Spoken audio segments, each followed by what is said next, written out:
Oui, bien sûr, le 11 novembre, c'est une date très importante pour la Guadeloupe, pour la France. Et puis ce qui fait plaisir, c'est que bon, avec la situation sanitaire, aujourd'hui, on a pu avoir les anciens combattants, on a pu avoir les forces militaires qui étaient présentes, alors qu'avant, les dépôts de gerbes se faisaient en petit comité. Donc ça fait plaisir de voir le public répondre. Et puis c'est une date importante pour la Guadeloupe aussi, puisqu'on le sait, beaucoup de Guadeloupéens sont partis et sont morts aussi pour la patrie, donc c'est important d'être présent. C'est très important que ces jeunes, c'est l'histoire de ce pays, et très important, les jeunes qui ont témoigné, c'était beaucoup d'émotions, c'est important que les jeunes soient là parce que la mémoire doit être transmise. Les anciens combattants disparaissent avec l'âge, donc il faut que voilà, la liberté, ça a été un long combat, il faut que les jeunes apprennent à le savoir, et c'est important que ces jeunes du lycée de Bénouille soient présents ici aujourd'hui. Oui, ça reste toujours un moment, une émotion quand on entend la Marseillaise, quand on entend le chant aux morts, voilà, on pense à toutes ces personnes anonymes qui ont disparu, ce monument qui représente ces personnes. Et puis ce que vous ne savez pas, je passe un petit message. Le monument en Guadeloupe et en France où on a le nom des personnes décédées guadeloupéens pour la patrie, il est à côté de la cathédrale de Basse-Terre. C'est un monument qui vient d'être classé monument historique et dessus figure le nom et les communes d'origine des Guadeloupéens morts pour la France. Et ça a été le premier monument historique en l'honneur des morts, premier monument aux morts, puisque ce n'est qu'un an après que le ministère de l'Armée a décidé de créer dans toutes les communes des monuments aux morts. Donc le premier monument aux morts de France, il est à Basse-Terre, près de la cathédrale. Ville d'art et d'histoire, ville de mémoire, puisque Basse-Terre, c'est 18 monuments historiques.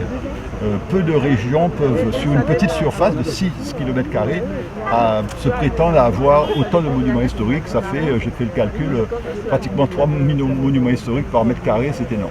Oui, il est indispensable pour nous de pouvoir assister donc, à la cérémonie de ce 11 novembre. Moment de commémoration, moment de transmission, puisqu'il était aussi important de pouvoir noter donc, la présence de jeunes lycéens venus là aussi pour ce devoir de mémoire. Remercier ces hommes qui se sont donnés pour la France et qui nous permettent aujourd'hui donc, de pouvoir évoluer dans un pays en toute liberté et donc aussi donc, nous de pouvoir nous projeter en toute sérénité. Oui, il faut que l'histoire se perpétue, car absolument pour pouvoir continuer à avancer, il faut que nous puissions maîtriser le passé, savoir d'où nous venons. Et cela nous permet aussi donc, de faire un lien avec l'histoire de la Guadeloupe, l'histoire du Guadeloupéen dans sa généralité, où c'est aussi un message fort, de dire que le passé doit nous permettre de construire l'avenir. Oui, tout à fait, parce qu'on se rend compte qu'il y a là, depuis quelques années donc, certains de nos anciens combattants qui malheureusement, faute d'une santé, ne peuvent venir à ces moments de mémoire. J'aurais une pensée pour M. Fonciette, un ancien combattant de Capesterre-Belle-Eau qui a été porté en terre hier après-midi. C'était le porte-drapeau de l'association sur Capesterre. Donc toute ma sympathie à sa famille, parce que je sais qu'ils sont là dans des moments contraints, mais nous ne l'oublions. Oui, parce que c'est un devoir de mémoire. Vous avez vu que ce matin, le dernier compagnon de Charles de Gaulle sera inhumé au Mont-Valérien. Donc ça veut donc dire qu'il y a un devoir de mémoire et un devoir qui doit être transmis également aux jeunes générations. Et d'ailleurs, en discutant avec les anciens combattants, ils me disaient qu'il ne restait plus que 3 dissidents à honorer. Et je pense qu'il y a eu urgence à leur mettre en place une stèle mémorielle pour qu'on puisse se souvenir que ces hommes, eh bien, avec leur courage, pour seul Barda, sont partis pour pouvoir défendre la justice, l'égalité, la fraternité et une certaine idée de la France. Donc oui, c'est un moment que j'apprécie à chaque fois et à chaque année. Il ne faut absolument pas qu'on les oublie parce que sous peine que l'histoire recommence les mêmes erreurs. C'est toute la nation française qui est là et qui commémore cet anniversaire.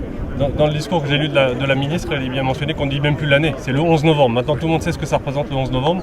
En plus, depuis quelques années, on y a associé tous les morts pour la France depuis les années, dans l'année qui vient de s'écouler. Là, il y a eu une petite dizaine de soldats morts pour la France en opération extérieure. Donc ça nous permet de nous retrouver et de célébrer une chose qui est essentielle, qui est le fait qu'on se retrouve ensemble et qu'on célèbre les gens qui se sont retrouvés, qui se sont engagés pour qu'aujourd'hui on puisse vivre comme on le vit aujourd'hui, en toute liberté, et qu'on puisse s'exprimer, qu'on puisse manifester quand c'est nécessaire, qu'on puisse surtout construire ensemble. C'est ça le symbole de la journée. Exactement, c'est le devoir de mémoire, et le devoir de mémoire c'est un devoir de transmission. Tout à l'heure je parlais avec des anciens combattants qui m'ont dit que c'était compliqué pour eux de transmettre la mémoire. Quand on est un ancien combattant, il faut qu'on ait les relais, et les relais ça vient par les plus jeunes qui sont là. Vous avez vu le déport de drapeau autour du monument, c'était plutôt des jeunes Guadeloupéens citoyens qui se sont engagés il y a quelques années au service de la France. Et puis ça passe aussi par les écoles parce que c'est le devoir de mémoire qui continue et qui se transmet par les écoles. En fait, on voit de moins en moins d'anciens combattants parce que les générations d'anciens combattants ont évolué. On est aujourd'hui en train de passer vers les anciens combattants qui sont issus des opérations extérieures, qui sont plus jeunes, ils sont peut-être moins présents que ceux qui ont participé à la Deuxième Guerre mondiale, évidemment, mais ils sont tout aussi importants. Vous avez vu, on a célébré ces morts pour la France. Moi, j'ai participé à des opérations extérieures. Je sais ce que ça représente comme engagement pour la France.